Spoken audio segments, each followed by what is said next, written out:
Hi everyone, welcome to Precious Years. Today I wanted to share with you what we loved and did not love about the spelling curriculum we used for our 2016-2017 school year. And at that time, my daughter was 6 years old. So let's get right to it.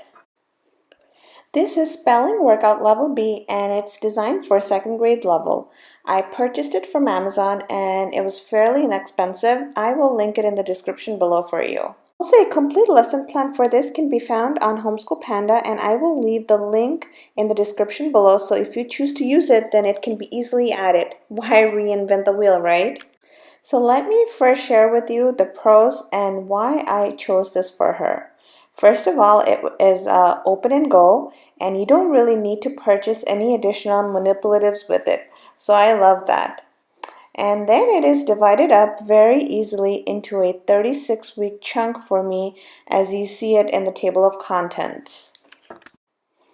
We, or I should say I, love the fact that each of the lesson, which corresponds to the week, is separated in such a way that I can easily divide it up, each lesson into 5-day chunks. So it made lesson plan and lesson prepping very easy for me. Since last year we followed a more classical approach and followed the well-trained mind, I like that each lesson started with a small nonfiction story and it had the list words in bold.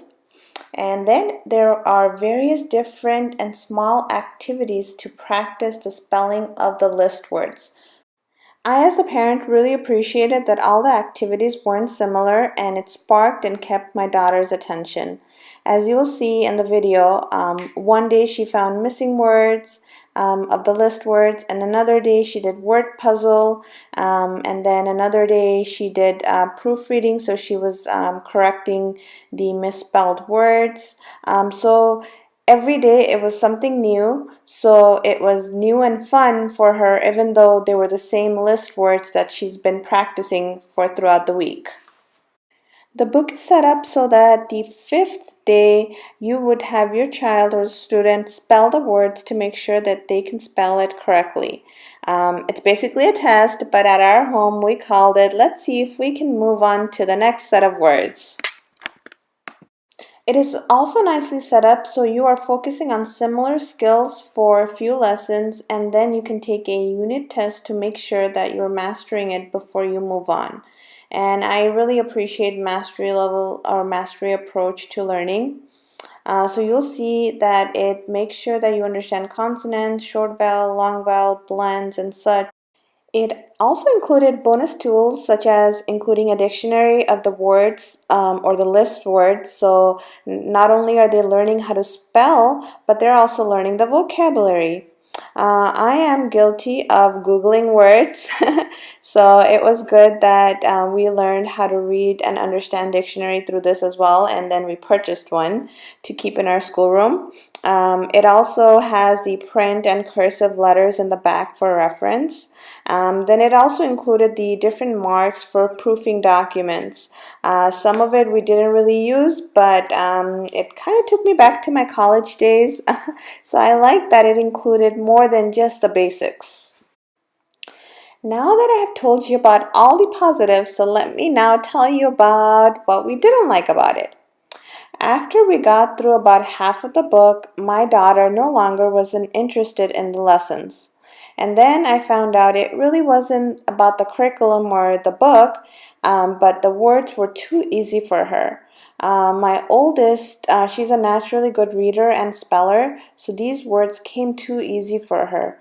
And I really didn't want to push her to a higher level of spelling curriculum book because I wanted to keep her reading comprehension spelling to a grade or two above her age level and not much more. And it was really a personal preference on my part. So what we did is I used the words that were in this book and that was listed, and I made sure that we wrote on the whiteboard, built words using magnetic letters, wrote using chalk outside, and I just wanted to make sure that she knew how to spell all the words that were listed in the book. And so I didn't really push her to do all the lessons, all the activities, because I just didn't want her to do it for the sake of doing it, but I just wanted to make sure that she knew the words. So saying all this, if we still followed a more traditional approach of teaching this year, then I would have purchased level C for her. However, if your child is an excellent reader and speller, or a natural reader speller, then I would go a bit higher, because the words are a bit easy in my opinion, and I could be wrong, but they seem to me one grade below what it should be. So the level B was really for maybe a first grader in my opinion, but that is the only thing that we saw that was common.